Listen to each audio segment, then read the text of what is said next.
What happens when you die? It's the question whispered beside hospital beds, shouted in grief, and buried beneath years of distraction. And yet, no matter who you are, rich or poor, strong or weak, faithful or skeptical, this question waits for you. You can outrun failure. You can avoid conflict, but you can't outrun death. And so today, we face it, not in fear, but in search of truth.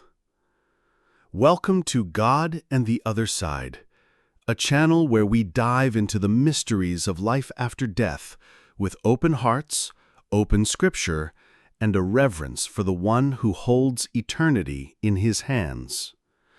I'm Daniel, and for over 20 years, I've studied the great intersection of faith and mortality, not just through doctrine, but through real stories, historical theology, and the words of Christ himself.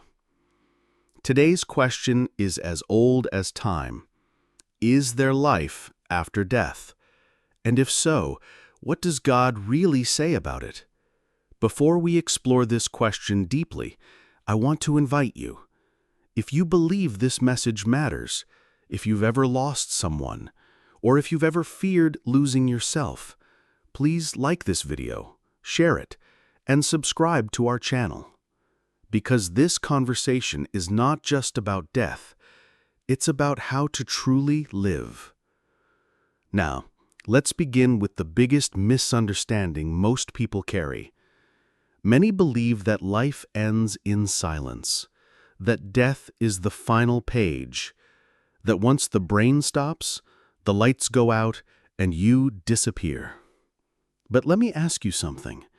If your memories, your love, your conscience, your longings all come from within, can they really vanish just because a heart stops beating?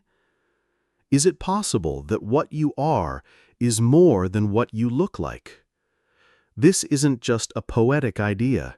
It's a spiritual reality that has echoed across centuries, and that Scripture confirms again and again.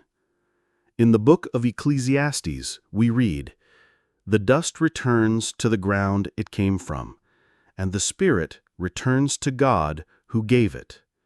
Ecclesiastes 12:7. Here's the first truth you need to hear. You are not your body. You are a soul wrapped in skin for a little while, and that soul is eternal. Let's go deeper. The Bible doesn't avoid the topic of death. In fact, it confronts it head-on with clarity and certainty. Jesus himself didn't say, "You might live again." He said, "I am the resurrection and the life. Whoever believes in me, though he die, yet shall he live." Not maybe, not hopefully, but will live. Over and over, Scripture reminds us that this life is a preparation, a test, a journey towards something more real than anything we've seen so far. But what about the skeptics? What about those who say, "I've never seen evidence of life after death"? Let me challenge that for a moment. You've never seen your soul, but you feel it. You've never seen love, but you live for it. You've never seen eternity, but you long for it deeply, even if you can't explain why. Where do those longings come from? They come from the part of you not made of flesh, the part of you that was made for more. And here's where the message gets personal. Life after death isn't just a doctrine. It's a promise given by the only one who walked into death and walked out 3 days later. It's not mythology. That's history. And if Christ conquered the grave, then the grave is no longer a prison, but a passage. Let that sink in. The grave is no longer a prison. It's a passage.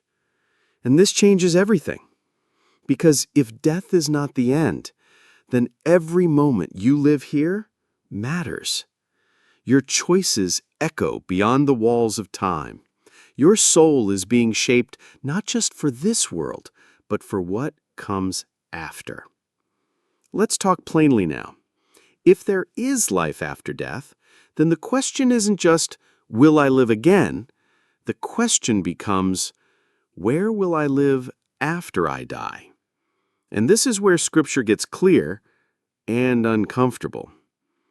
According to the Bible, there are two destinations. Not many. Not a gray middle. Two. Jesus called them the narrow gate and the broad road. One leads to life, the other to destruction. Enter through the narrow gate, he said, for wide is the gate and broad the road that leads to destruction, and many enter through it. But small is the gate and narrow the road that leads to life, and only a few find it. That should shake us, because it tells us that eternity is not automatic. It's not a participation trophy. It's a destination chosen, not by accident, but by how we respond to truth while we're still alive. So what does God really say about this afterlife? He says that heaven is real, that it's a place of peace, light, joy, and reunion, not just with loved ones, but with Him, the one who made you. No more pain, no more tears, no more death. Revelation 21:4 says, He will wipe every tear from their eyes. There will be no more death or mourning or crying or pain, for the old order of things has passed away. But God also speaks of hell, not to scare us, but to warn us. It's not a myth. It's not a metaphor. It's the reality of separation from God. Not because He pushes people away, but because some souls refuse to receive Him. Here's the hardest part of this truth. God doesn't send people to hell. They choose it. By rejecting His grace, by choosing self over surrender, by saying with their life, I don't need you. But here's the hope. No matter how far you've run, no matter what you've done, If you're hearing this message now, it's not too late. Because the one who created your soul wants to walk with you into eternity, not as a judge, but as a father. So let's come back to the question one last time. Is there life after death? Yes. Absolutely. Undeniably. And not because we hope it's true, but because Jesus proved it. He didn't just talk about eternity. He walked through death and returned with scars still in His hands.